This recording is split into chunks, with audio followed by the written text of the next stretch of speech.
ఈ రోజు మనకు చివరి తరావీ నమాజ్. ఈ రోజుతో మన రంజాన్ మన నుండి వీడుకోలు తీసుకుంటుంది.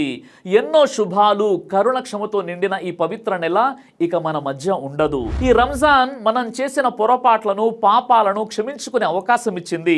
మన హృదయంలో అల్లా భయం, భక్తి, మానవత్వాన్ని నింపింది. ఇప్పుడు ఆ అమూల్యమైన సమయం ముగియబోతుంది.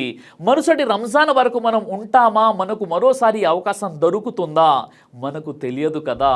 అందుకే ఈ ఒక్క రాత్రిని వదిలిపెట్టకండి. ఈరోజు తహజ్జుద్ నమాజ్ ఖచ్చితంగా చేయండి.